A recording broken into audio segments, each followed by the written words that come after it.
ኦሪት ዘፍጥረት ምዕራፍ 15 ከዚህ ነገር በኋላም የእግዚአብሔር ቃል በራእይ ወደ አብራም መጣ እንዲህ ሲል አብራም ሆይ አትፍራ እኔ ለአንተ ጋሻህ ነኝ ዋጋህም እጅግ ታላቅ ነው አብራምም አቤቱ እግዚአብሔር ሆይ ምን ትሰጠኛለህ እኔም ያለ ልጅ እሄዳለሁ የቤቴም መጋቢ የደማስቆ ሰው ይህ ኤሊዔዘር ነው አለ አብራምም ለእኔ ዘር አልሰጠኸኝም እነሆ በቤቴ የተወለደው ሰው ይወርሰኛል አለ እነሆም የእግዚአብሔር ቃል እንዲህ ሲል መጣለት ይህ አይወርስህም ነገር ግን ከጉልበትህ የሚወጣው ይወርስሃል ወደ ሜዳም አወጣውና ወደ ሰማይ ተመልከት ከዋክብትንም ልትቈጥራቸው ትችል እንደ ሆነ ቍጠር አለው ዘርህም እንደዚሁ ይሆናል አለው አብራምም በእግዚአብሔር አመነ ጽድቅም ሆኖ ተቈጠረለት ይህችን ምድር ትወርሳት ዘንድ እንድሰጥህ ከከለዳውያን ዑር ያወጣሁህ እግዚአብሔር እኔ ነኝ አለው አቤቱ እግዚአብሔር ሆይ እንድወርሳት በምን አውቃለሁ አለ እርሱም የሦስት ዓመት ጊደር የሦስት ዓመት ፍየልም የሦስት ዓመት በግም ዋኖስም ርግብም ያዝልኝ አለው እነዚህንም ሁሉ ወሰደለት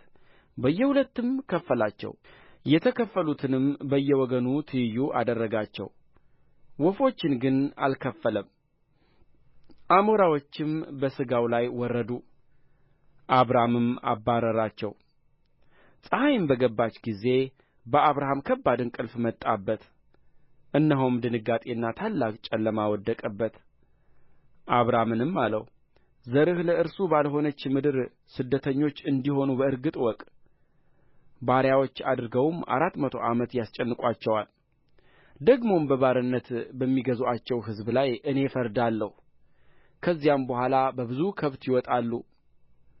አንተ ግን ወደ አባቶችህ በሰላም ትሄዳለህ በመልካም ሽምግልና ትቀበራለህ በአራተኛውም ትውልድ ግን ወደዚህ ይመለሳሉ የአሞራውያን ኃጢአት ገና አልተፈጸመምና ፀሐይም በገባች ጊዜ ታላቅ ጨለማ ሆነ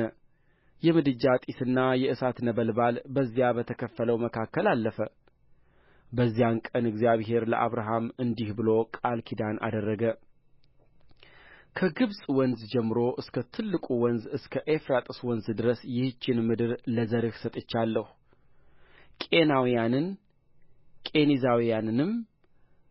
ቀድሞናውያንንም ኬጢያውያንንም ፌርዛውያንንም ራፋይምንም አሞራውያንንም ከነዓናውያንንም ጌርጌሳውያንንም ኢያቡሳውያንንም